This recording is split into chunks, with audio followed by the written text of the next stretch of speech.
infidelity in marriage can hurt so much. Or even you having a boyfriend or girlfriend and you happen to find out your spouse or your partner has been involved physically with another person, how that hurts so much.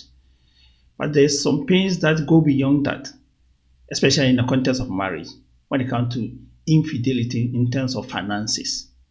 When your spouse hide their account, hide money, lies about it, send money to people you are not aware about, money that is meant for a certain purpose or project, the money is diverted to elsewhere.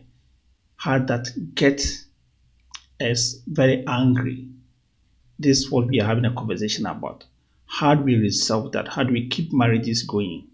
So if you are here, welcome again. And I plead with you to invite your friends to be part of the conversation. We'll start shortly. So take the moment to invite your friends to be part of the conversation.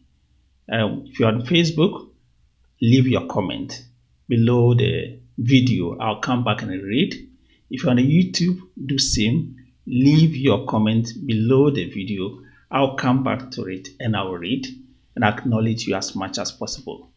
And if you also have a question you want to ask, you are free to do so. It's a good place to ask.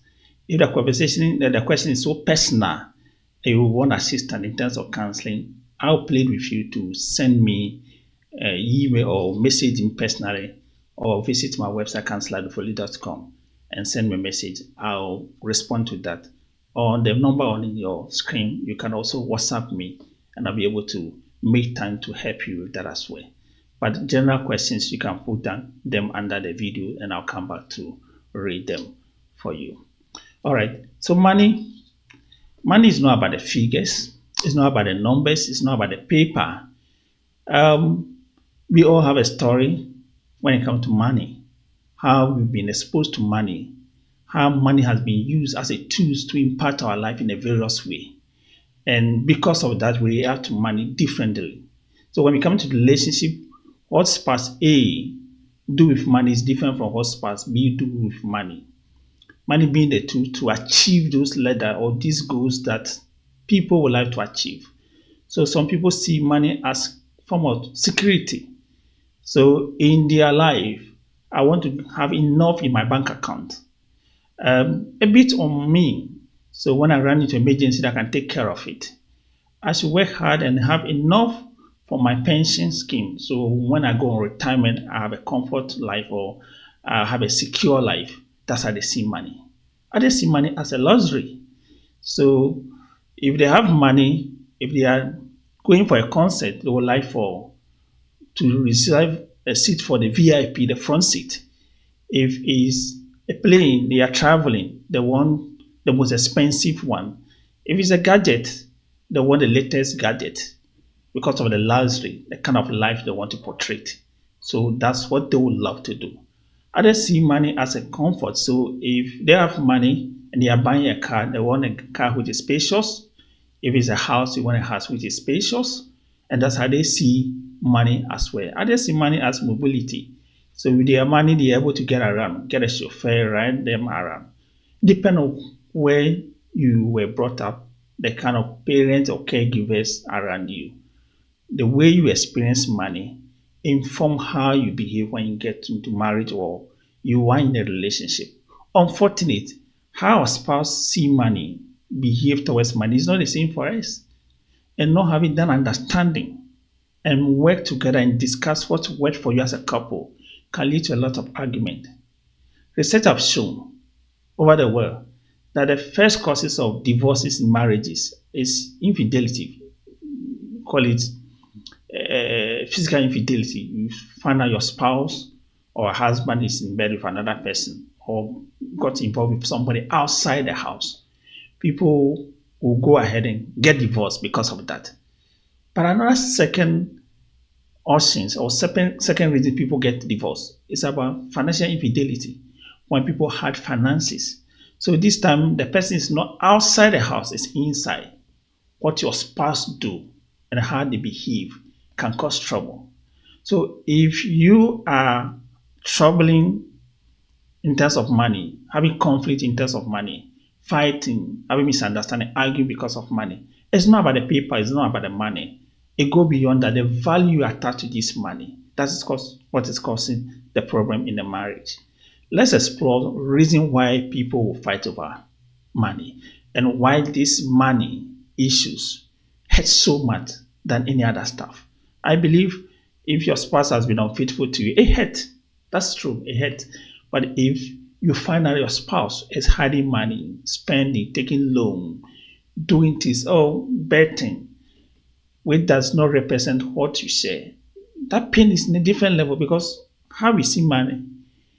Money is a form of stability for every relationship. So we're talking about rent, we're talking about the child care, we're talking about clothing, we're talking about shelter, what to eat. It comes back to the money. So money gives us stability in this relationship. It's what we survive on. It's what keep the family going in terms of planning, in terms of day-to-day running of the home, the family. In terms of in the future, it depends on the money, how much you are earning or how much you have. So when your spouse is being unfaithful, lying about money, they are not lying about just the paper. They are lying about the children's future. They are lying about the future you have together. They are lying about the plans you have for yourself. So it makes it difficult for you to trust them. It creates insecurity in the marriage. There's no peace in that home. You feel uncomfortable. It's hard for you to share what you have with them. And anytime you remember the pain of being betrayed, that your spouse is hiding things from you, it leads you to say things you don't want to say because you might speak out of anger or pain or hate. And you know the added hurtful person hurt. So when it comes to money, it's on different level than any other conflict that we have. We have couples who are even planning towards marriage, who are not aware about each other's background, how they see money. And when it comes to this planning of event in terms of wedding, how one want to have the event in terms of the cost, the kind of element they want on that wedding day, the attire, the food. Another person said, no, I don't want that. That's not what I represent. That's what I want. It comes back to where we all grew up from. Why does partner A want this and the partner B does not want that? And sometimes because of lack of understanding, we end up arguing and saying things that hurt. Or when even we get married and we have not come to a good understanding, the marriage starts on a bad note because of this lack of information. Yes. So money is at the heart of the conversation. The scripture says that, look, money can get us to do a lot of things. Of course, yes, but it's not the love of it. If you love it, that's a problem. But as a tool, how do we use it at home? So be able to care for each other, meet each other's needs, show or express our love to each other. But we are not using that to control or hurt. Money should be a fuel that carries the marriage along or the relationship along. It should not be a fire that burns the marriage. Unfortunately, a lot of people this evening, their marriage is on fire because of money. And some people are heading towards divorce the next week because of money. Others are thinking about the relationship. Do we have a future because of money?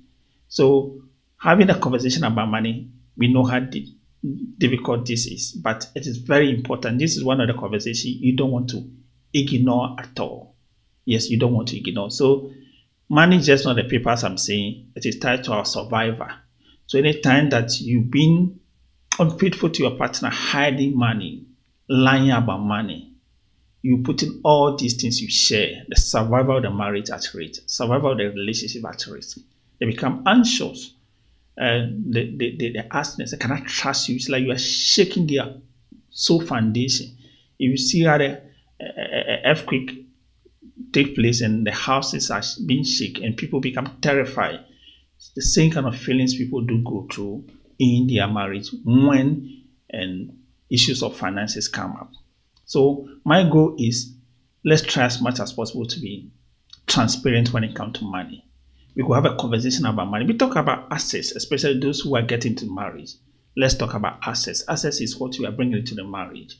So I'm not even asking about property. Let's start with how much we earn. As in terms of income, how much do you earn? Do your partner know how much you earn? It's not about saying I ran A, I ran figure this. Be transparent about that. Be transparent about that. If you cannot share those details with your partner, how do you plan the home? Can they trust you?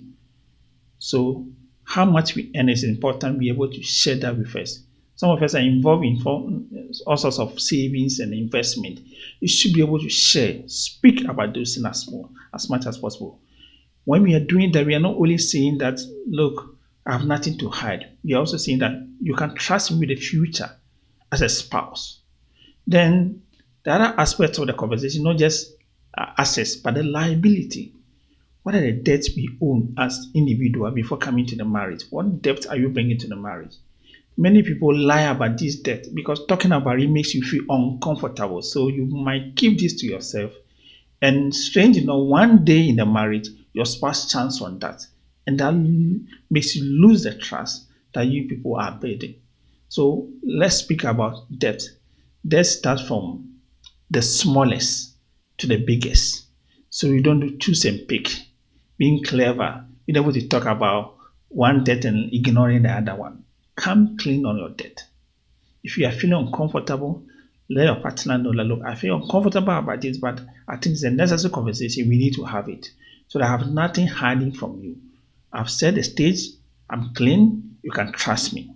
So we should be able to talk about our debt or our liabilities, whether it is student loan, a mortgage, or you have a child that you're taking care of the child, a child support. Those who are outside who are on a credit card, have a conversation. Let your spouse know this the number of debt I'm servicing. Some of you have even taken money to finance the wedding without informing your spouse or your partner. That's wrong. You have to let them know. So discuss your liability. Let your spouse know debts you own. If you don't do that, trust me, in the marriage, when your debtors are calling, they are asking for money, they want their money. You know what you do? That's why people hide to make calls, to receive call. And your spouse is thinking, what are you hiding? Why can't you pick your call? Why are you shaking? We come to the red flags when it comes to some of these things. So it's important we don't push the button to get to that place. So let's be able to talk about our liabilities. It helps us to know what we want to do in our marriage, which is very important. Again, as we have in this conversation, people have this huge argument going on when it comes to married couple. You see, our money, your money, or what? This is a big deal. I've heard a lot of people out of my work, meeting people. I meet ladies who will tell me, Counselor, my money is my money, but my spouse's money, my husband's money, it is our money. That's fine. You meet a man who will say, look, it is our money, so it is 50-50. I bring part, you also bring part, so that we have that kind of partnership. Others are not happy with that. This is something we need to look at it very well, because once we start seeing the marriage as 50-50 in the sense that I can give half information, keep the other half, and then we are starting to control our finances without being transparent about it, it creates trouble. So we need to look at that. See, there is reason for a lot of things. Gone are the days. Our women were not empowered economically to, in fact, go out there, look for jobs, school, get the freedom to earn their money. Many of them get to marry to depend on their spouse. So they are taking care of the home. Is the spouse who brings money and gives them some money to start at their this small business or take care of certain needs of them. We've got to a place that we're empowering women to go out there and attend higher school, learn skills, become independent. Not just independent, to be able to support their family. That's what we're trying to do, to support their family in the marriage. If that is the case, there are some women who earn money more income than even their husband. And their husbands were doing so much to take care of their family needs, but they still need a support. In that marriage, do we say that the man's money take care of everything, the woman's money is their money? I believe we can get to the place that we ask ourselves, is it whose marriage? Is it my marriage? Is it our marriage? Can I look at my child and say, this is my child, this is not your child? This is my son, this is your daughter, or this is our child, this is our daughter, this is our son. Can we approach money as such and have a unifying understanding in terms of money, so that our approach, our discussion, our relationship, our discussion about money in terms of projects, in terms of goals we want to set for ourselves, we are not hiding things because we know that we are in together as a couple. Unfortunately for a lot of people, due to these divisions, it's easier to let a marriage go when there's a conflict or misunderstanding, and this conflict continue for a lot of time. But if there's that kind of commitment, that understanding, it's difficult to let go because they see themselves as my spouse is part of me. Letting go is like giving up on me. That's how they see it. So let's move the argument from my money, your money, to where we can say our money. If for now the two of us are not got that common understanding that this is our money, it will take time for you to get to the place you can say that it is our money. Let's work towards that. And let's not keep secret in the marriage. Let's not keep secret in the marriage. It's very important. Because there's a difference between what you call privacy and then secrecy when it comes to marriage. Yes. In fact, all of us would like to have that kind of boundaries that make us feel comfortable, that give us a sense of safety and freedom to do certain things, that independence. Take it like a house. You are going to a washroom, there's a door, you close the door to go and do your business. That's your personal space. Call it your privacy. That's fine. But to have a wall in one house that nobody can go in, nobody can come in, that's a secret. Then you're hiding something from your partner. That when your partner get to know this information, these details, in terms of money, I'm talking about in terms of money, it will create trouble in a marriage. Then unfortunately, that marriage is just on a eggshell, is about to fail. That's what it means. So let's define this thing very well. You can be married and have some personal space as far as those information, whatever you are keeping on, is not hurting the marriage. If you let a spouse know that I earn this amount of money, yeah, that's my money. That's what I'm earning. This is what I'm bringing to the marriage. That's fine. That's different from saying I earn 10,000 when you earn 20,000.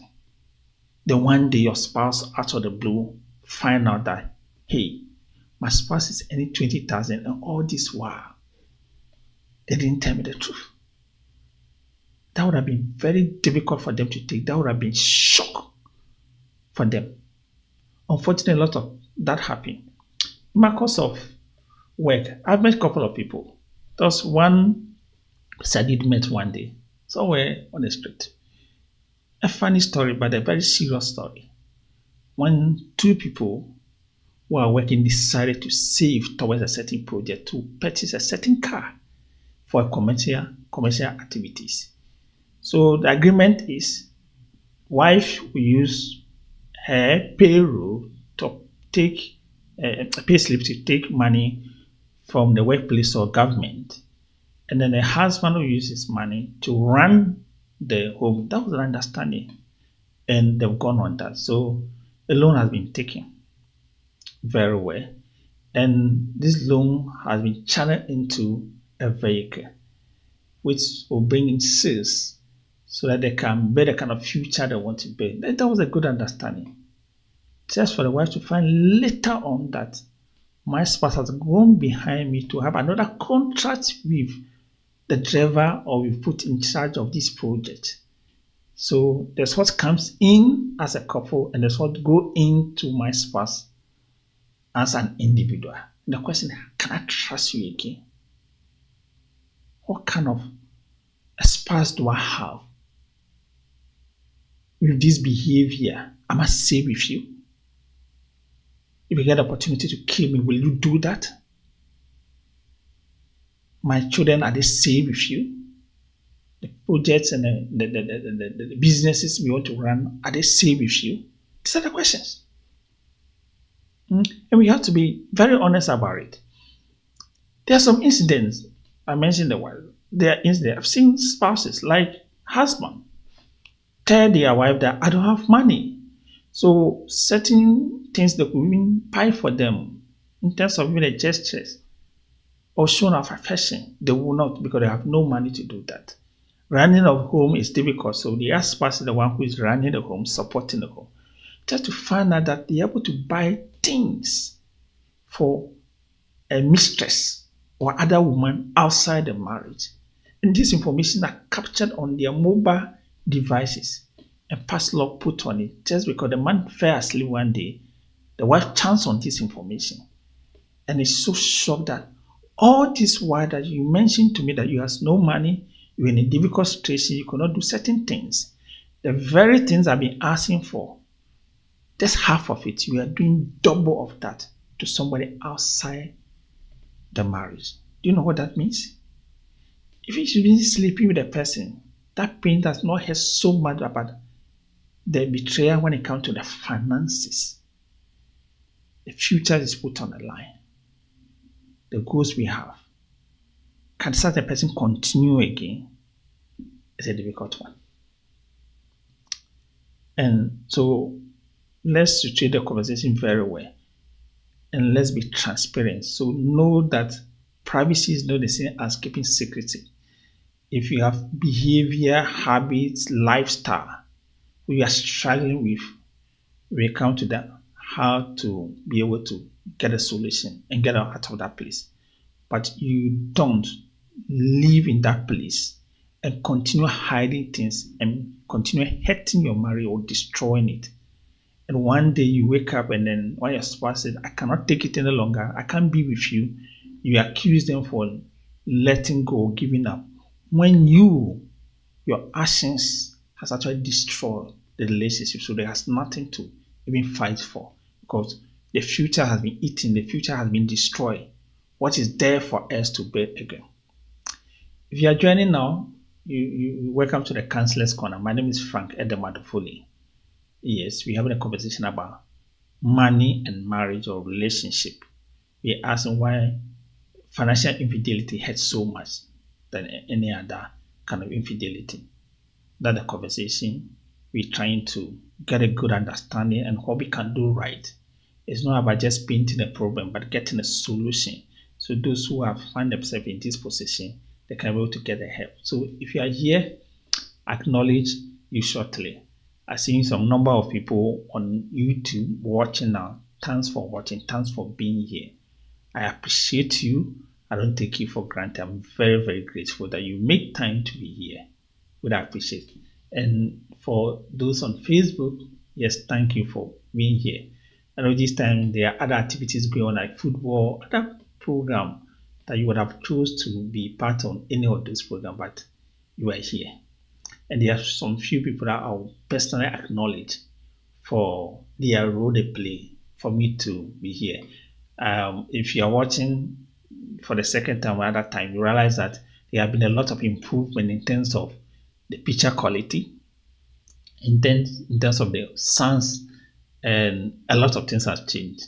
It's the same location, but a lot of things have changed. A couple of people play a certain role or contribute to this change, and I need to acknowledge them and thank them for the role they play and to show my gratitude for that. On Facebook, I just want to acknowledge a few people as we going on with the feed, and I ask that you can leave your comments with your questions as much as possible. If the conversation is personal, the questions are personal, that will need one-on-one help. You can use the number on the screen to send a message on WhatsApp or even an SMS, and I'll be able to get back to you. So I see Derek. Derek is here and watching. Derek, thanks for being here. That's on Facebook. Derek on Facebook. Thanks for being here and being able to watch. I see here Derek Nana, what do you call it? Kwame Pepra. Thanks for being here. We have that Derek Kofi, who was the first one, but this is another second Derek. We have Atu Kwamina. Thanks for being here. Ni, thanks for being here. Andy Salam, thanks for being here. Yes, Gloria, thanks for being here. Yes, please, thanks for being here. And I'm encouraging you that please share the link with other people so that we can be able to reach others and save their relationship or help them save their marriage. I'll come to YouTube shortly to also look at the people that acknowledge you. This is more like test transmission today. Just make sure that what we invested in is working. And if it is working, then we can go on and, in fact, have more episodes of this in the future. Yes. Money is just not a paper, as I said. Yes, there's values we add there. There's meaning we give to that. Yes. Money as a personality. There are different type of personality when it comes to money. We are those who we call spenders. There's a person, when they see money, they want to experience life. So it's easier. They have grace to buy. I know somebody like that. When there's money, looking at the things you could solve with money. So buying them, spending money on it, it's not difficult at all. So the person has the grace to buy and they're able to spend. And that's easier. But the opposite is what we call the saver. There are people who find it difficult to let go money or dish money or buy. They are looking at certain treasures, saving them, thinking about the future, what that money can do for them when things go wrong. So we have a saver. We have those who take risk takers, who are thinking about businesses, investment. So in their mind, if you don't risk, you end no result. So these are the people who take bigger risk, put money there, knowing that there's a gain for them. Yes. Unfortunately for all of us, the people we are mentioning this kind of personality, they are in our marriage. So sometimes you are questioning your spouse. Why is your spouse holding on to money? Especially someone who is a saver, not releasing the money. Probably what you could do is get to understand the person instead of calling the person names or name like you are miser, you are chisel, you don't give money, you don't love me. So that when we do things like that, it makes it difficult for the person to even share the reason behind what they are doing. Others are even planning for the future. So because of the future they want for the family, that's where they are saving towards that. It's not because they just want to keep the money to themselves and see the family suffer. But having the understanding, it helps you. Yes. So spender, if you are a spender and you have a saver around you, have a conversation with the person. There are things you spend money. That doesn't mean that maybe probably you are careless. You don't know what to do with money. So anytime you see money, you just go on shopping spree. Anything that comes to your mind, you buy it and then you go away. No.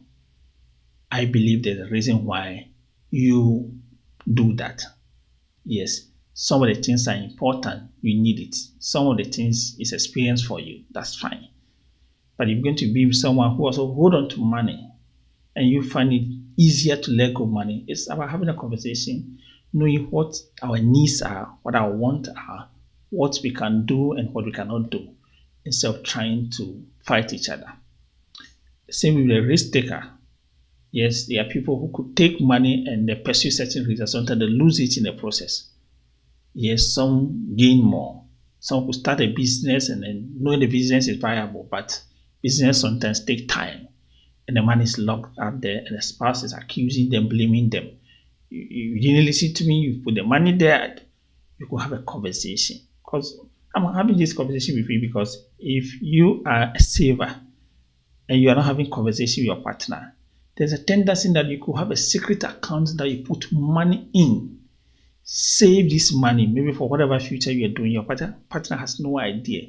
When a chance on that, it destroys the trust that you are building in a marriage. So you don't want to destroy the trust that you are building. That's why there's a need for you to have a conversation. The spender, knowing that anytime you buy things, your spouse have an issue with that. What do? So that people hide. So they buy things and then they destroy the receipt before they comes home. Why are they doing that? They are doing that because they don't want their spouse to find out the kind of lifestyle behavior they are in. Because when that happens, there's a fight. They lie about things. They buy things with different lifestyle. When you ask them, so somebody does me money, yeah, the person has not touched their money. And they are always telling stories to cover up another lies. Why are they doing that? Because they don't want to be exposed. They want their spouse to get along with them. But unfortunately, that does not help the relationship. When the spouse find out that they were lying, it destroyed their trust. So with this different personality, whether you are a risk taker, whether you're a saver, whether you're a spender, or you're somebody who is much about security, looking at the long term, whether investment, you're thinking about the treasure bill and so on and so forth, you want to plan for financial freedom ahead, have a conversation with your partner or your spouse so that they are aware about your plans. See, conversation is something that will bind the two of you. When you have that agreement that this is what you want to do, they give you the kind of support, the support you need to be able to achieve or get a needed result. But when you don't do that and they find out, then there's a problem. So I'm pleading with you that these various personality, we need to open up. Budgeting is one of the key things that people also ignore when it comes to talking about finances at home. It's not about just getting a spreadsheet or getting a template and just input your income and a list of your expenses and get a total. It go beyond. Let a partner know the kind of dreams or visions you've set for the family or you want to achieve. So because of that, we are tracking our expenses, what we spend money on. Those are the things that define our values, what are important to us. If the thing is not important to us, can we divert that money to something that is worth it? Once your spouse have that understanding with you, they're able to join in that and work toward the future, which is the common goal the two of you are putting together. So in this case, you are avoiding conflict and becoming a better sportsman or teammate. That's what you're doing when it comes to finances. And we can be able to do that. Yes, it's just the approach. It's just approach. And yet people who also have extended family who depends on them. Yeah, and sometimes because we don't have any budget, we don't have any allocation for these people, they keep on coming. Others keep on making demand. And some spouses, they don't know how to say no. So they give without a limit. And some takers or who ask for sometimes take advantage of that good nature of theirs. And you don't want your family suffering because of some of these bad decisions. How you resolve that is having a conversation and put that in your budget. You can't go beyond this. This is what we can do. And if you are giving a gift, do it on united front. If you're giving a gift to a partner or somebody else outside the marriage, do it that you and your spouse have had a conversation on that. So when they find out, there's nothing big about it. That's what we wanted to do. Once we're able to explain the thought behind it, why we think this is important, that is fine. But when you don't do that, and one day you did this for your family member, and your spouse has no understanding, next time they are thinking that you prioritize your family member than theirs, the attitude they give in a marriage is different vibe altogether. In this case, when you tell them to go left, they are going right. When you tell them to follow you, they won't follow you. When you want to do projects with them, they won't want to pursue the same project with you because in your mind, you can't be trusted. Because I was telling you that money is not just about what we do for each other. It's also about the future that we are building together. So people want to feel safe with you before they invest into that. They want to feel safe with you before they plan with you. And if they are not safe, there will be a problem. There will be a problem. Okay. Why we are seeing all these things, others, there has been a problem. trust is broken. Yes, they find out that their spouses has messed up with their money already. It's not something new. It has happened already. How do they get through that? Someone is asking, how do you get through that? If I find out that my spouse or spouse has messed up, they happen, I got to know, um, a wife took a huge loan for the brother without informing the husband. And husband got some property. They had to get the property because the property was in a good place with good price. So they would like to take money facility from each end and then add it to it and go for that. Just to realize that the affordability from the wife end is low because of certain loans she has taken to give it to the brother without the spouse getting to know about it. It was so hurtful. The spouse gathered the money elsewhere, got this property, but put it under his name, not in the name of the married couple. And the wife was so hurt that even though I was wrong, is that the best way to approach? The husband said, I don't trust you because of the behavior you demonstrate in the marriage. Yes, these are the things we're talking about. So we want to avoid things like that. So if you happen to maybe fall short on what we are saying, how do we rebuild trust in the marriage? What I'll tell you that come clean. You have to tell the truth. So the first step is come clean. You don't lie, no hiding. If your spouse found out that you're doing something behind them in terms of finances and you want to rebuild trust, unless you don't want to build the trust, you want to let the relationship go. If you really want to rebuild the trust, the first thing you should do is reveal, come clean. I'm going to talk about 4 R here.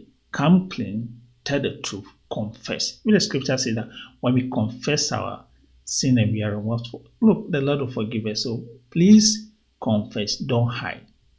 If you confess, the next thing I want you to do, repent. Repent is not saying that, I've changed, I won't do that again. Many of us do say, I've changed, I won't do that again. But we end up doing the same thing, even the worst of it. So if you want your spouse to take you seriously, you need to show action. See, words without action might look like you are trying to manipulate your spouse or lie to them. So genuinely, if you're going to show remorse without excuses, the next thing you have to follow on with certain actions. Those actions will take me to the next step. I call them repair. So, and this repair should be a practical step you are taking. Don't just say, I've changed, I'm working on it, without giving your partner any timeline, any step of what you are doing to get better. We should be able to do that. So, one of the things is whether you're doing budgeting, whether you're being transparent with your accounts, sharing statements, whether you want to seek counseling, do that. Wherever you fall short, do the needed step, take the needed step so that you can rebuild the trust. And we commit to that. Commit to that. So once you have taken that step to rebuild the trust, I want you to recommit to the relationship. We have to promise your spouse that what I've done already, what has brought us to our knees, I'm not willing to go on the same direction. I'm not willing to hurt you again. I'm not willing to hide things from you again. And we should be able to make a promise to each other and stick to those promises. It's important that when we do that, it binds us as a team, teamwork, as a teammate who are working together on a common goal. And they are going to work towards a good end. So I'm pleading with you. If you are falling short already, you've broken the trust, that's one of the things you can do. Okay. I'll be ending soon. I can't end without touching on some of the red flags that people commit. I'm telling you to pay attention, especially the single ones who are coming up. You want to get married to somebody. There's just some signs you want to watch out. So red flag, these flags are consent to you. These signs are consent to you that my partner might have financial secrecy or might not be someone I can trust in the future. And this is what I'm trying to give you some ideas so they can have a conversation. When people mess up, lie about money, and you talk to them about it, you approach them and they become very defensive, overly defensive about their behavior. And when it comes to money, the person is being defensive, trying to defend their position, whatever they did. The person is not willing to change. It's not willing to see things from different angles. It's not willing to commit to doing something new. That could be a red flag for you to find out that I'm on the right path. If you find out your partner is hiding things, receipts. Sometimes you go and check the drawer. Yes, strange places, receipt that you see receipts. Where from this receipt? As well as these receipts are people they've taken out to buy them dinner. A receipt that they pay for subscription for certain people, Netflix and other things. Receipt that they've taken people to hotel and other places. And they can't even explain it. They can tell you about it. They just rubbish it. Well, that's a red flag for you. That's a consent for you. Yes, consent. Yes, secret bank accounts. Yes, secret bank account, mobile money, wallet, they're secret. They're hidden somewhere, you've chanced on them. Why are you hiding this? I want to be with you, you want to be with me. We want to be together. Why would they hide things like that from me? If your spouse who is doing that, that's a red flag for you. Yes. People also have a lifestyle that's not much how much they are earning. Earlier when I started the conversation, I asked that we talk about our income, the assets we bring to the marriage, so that the lifestyle they have is not equal to what much they are earning. Maybe they're borrowing money from elsewhere. They're doing things that you have no idea. If you get involved with them one day in the future, well, some of these things come back to hurt you. So we need to look out for that. People who get alert from some of these financial transactions and they are easily deleting them, looking out for certain email to clear them, holding the phone at certain time of the month, paying attention. Anytime there's a notification, they are rushing for it. What are they hiding? That could be a concern to you that a red flag, something is not going very well. And this should red flags to be able to help you. I'm not saying when you see them, you run away, but what I'm saying that when you see them, you have to sit down and have a conversation with your partner. These are things I've seen that I don't feel comfortable with it. These are the things I have seen. I think that they are not good for our relationship. And we need to have a conversation and change as soon as possible so we can have a healthier relationship. If they are not willing, well, you know what to do. You really know what to do. If you need a support, well, you can always reach out. Yeah. Let me acknowledge a few people before I sign out. Yes, I admit that I didn't start today early, but as I said, it's part of the transmission, trying to test and find out that being able to stream to these two platforms, having this new equipment, and being able to test them locally, try them on different systems and so on and so forth, how things go. And I think despite the late start, we've been consistent, we've been doing very well, which I appreciate a lot.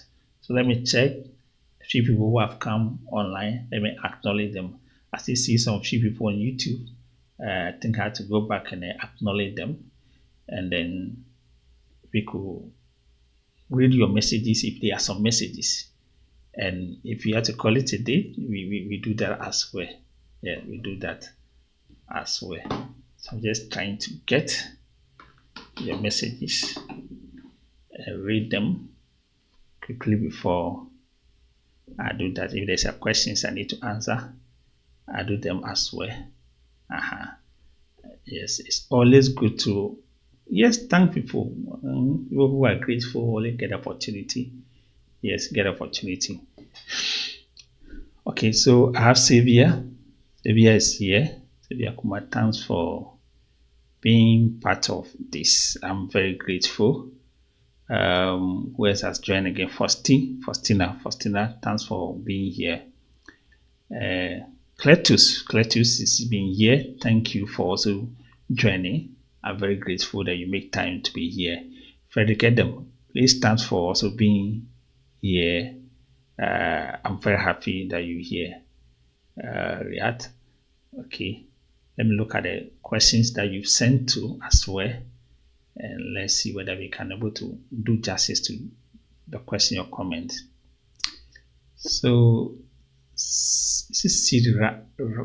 reacts. Reacts. So God bless you, sir. Yeah, God bless you, sir, too. I don't know whether it's sir or miss. Whatever the gender is, that's not the most important thing. The most important thing is here. You are here. So God bless you. Andy Salom.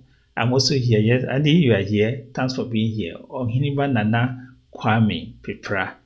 I'm here too. Yes, you are here too. Thanks so much.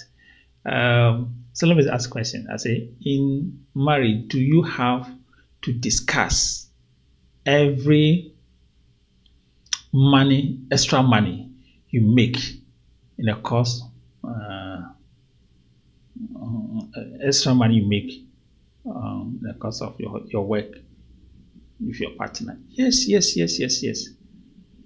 See, the difference between supporting a partner who has a certain lifestyle that a spouse is always spending, overspending. So maybe probably when they see money, because they are spending that's of their personality, they are thinking about what to buy with money. They are making certain demands that probably you are not comfortable with that. Which you can have a conversation because the fact that the money is idle, doesn't mean that money has no role, no duty, no responsibility, no goal. No, you had a plan for it. So let a partner not have any certain amount of money from A, B, C, D. This is what I intended doing with the money, or this is the plans I have for the money. It's for the future. That's what it means. So you don't hide it, because when you hide it and your spouse find out, there's a tendency that I'm not going to trust you. So what it means is your spouse is also going to start hiding finances. They'll start hiding finances in the marriage. So when they also receive money, so money comes in, they hide it. Even the day that you are broke, you don't have money, and come to them. They have the money, they tell you it's not my money, it's for somebody. You won't be happy with that. What the essence of marrying or being together, that we cannot assist each other, we can't help each other because of the fear that this has created for us. No, it's not good. So I believe that will not be the right thing to do. The right thing to do is to speak to your spouse about the money. And if they have underlying stuff or behavior in terms of how they spend, that's a conversation for another day, that you can have a conversation on that and let them know where you're not happy with that lifestyle. Let's have a budget. Let's define what is the needs, what is a want. The person lifestyle is streaming, like people who are betting. Certain persons who just take the money, even lie to their spouse. Money which is meant for certain things for the house. I encountered one. Money was meant for paying for bail, ECT, and that's of students' fees. The person diverted the money into betting. They aim that when I stake the bet, I'll win. Unfortunately, they didn't bet on the correct team. I'm not saying the team, but it's always a risky stuff. So the spouse lost the money, and he has to go and borrow money elsewhere to pay for that. And the ones who he borrowed money from came home one day to ask for the money, because anytime he's calling the spouse is done, he's not picking a call. So the only choice is to come home and say, hey, your wife took this amount of money from me on this day, and then she has been dodging me all this while. That's why I'm here today. And it was a huge shock for the husband that evening. A huge shock. And just to take care of the embarrassment, find money, took care of that. But their marriage turned a different turn altogether. Wife left in that kind of pain, regret, apologizing, but that didn't take away the kind of damage such action caused. So we should be mindful of that. I spoke about a few people I want to acknowledge. One of them is Emmanuel. Emmanuel at Geek for Tech. Emmanuel has been very good to me. It's not somebody who is sponsoring this, or it's not about sponsorship. Or he has been good to me in terms of equipment I'm using. Webcam, camera, lighting, and so on and so forth, all came from Emmanuel's shop. Emmanuel's dealing all that. So maybe probably you want to get a gadget, whether you're a content creator, you want to start something of this nature, or for your house, your TV station, for your church organization, you can reach out to Emmanuel. Emmanuel can be able to help you is with team. They have all sorts of equipment that can help you. Tell you it's a small camera I'm using here, which is so powerful, thanks to him. Yes, small lighting, very powerful, thanks to me. This is not a studio, it's an office being turned to a studio because of those kind of gadgets or devices. So in case you need that, yes, Emmanuel can help you get that gig for tech. I think you can reach out to him. Emmanuel is on Facebook.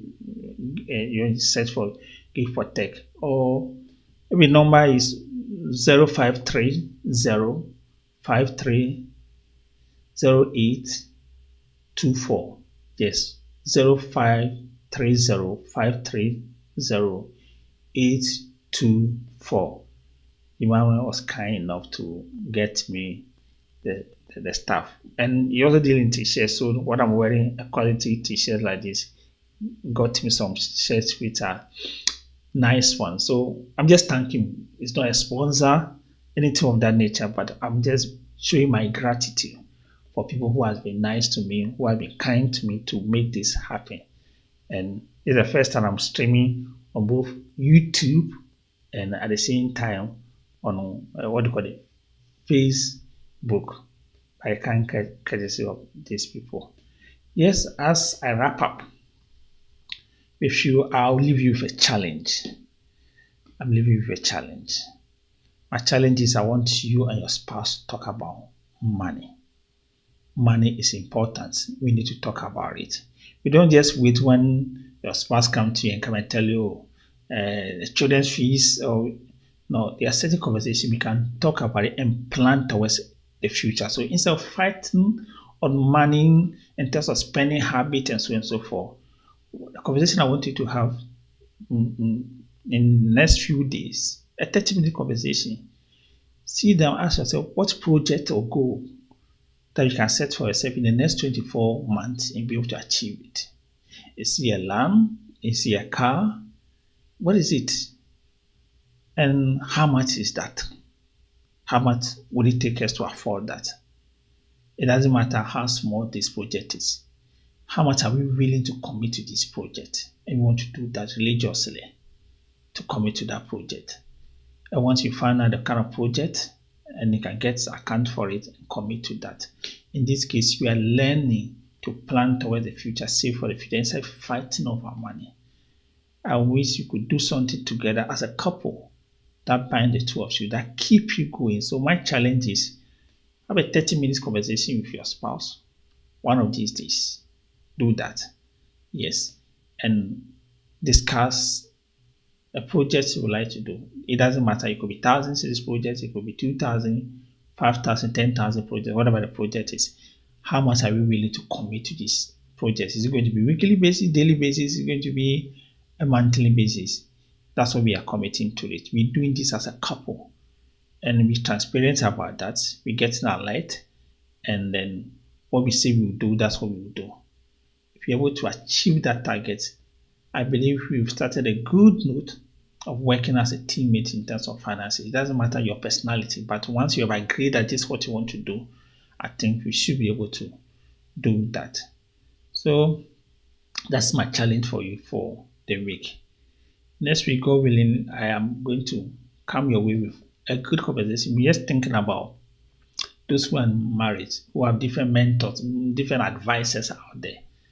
Or some of them have become a negative influence on them in their marriage or their relationship. How do we deal with the positive and the negative? How do we spot that these are good mentors that we can learn something from them that can enhance or add value to our relationship? And then we look at those who are the negative ones that we need to spot them. How do we spot them, and how do we run away from such people? Advices that people have given to us which are not be the right advices. What damage has they caused in our relationship? How do we amend it? How do we get out of that or repair the relationship? We should be able to have a conversation on that by next week, God willing. And so I'm taking this note to wish you a happy Valentine's. Since we are in a Valentine's season, it's a month of love and a week of love especially. So share and express that love with your spouse, a partner. Yes, be thoughtful. Think about them. What can you do to show love? It shouldn't just be on a Valentine's Day. This is a culture that you can start. This is something you can start this month, this week, to be able to keep, and that can turn a relationship around. So beyond the euphoria around Valentine and make time, whether you are giving a gift, you are spending some time together, try something that can spice the relationship, turn the relationship around. It's my prayer that the Lord will continue to keep us safe, our relationship, our marriage, our life, and whatever we start, we will complete and we succeed. My name is Frank Edem Adofoli. This has been the Counselor's Corner. You can always reach me on the numbers on the screen, plus 233 2014 35300, plus 233 201 435300, or visit my website, counseloradofoli.com, and you can also WhatsApp me or send me a message or email to the website. I'll be able to reach out to you. Let me hear from you. If there's any topic, any conversation we need to have, let's do that. Today is just a beginning of a bigger conversation to come. And have a good night. Bye bye for now.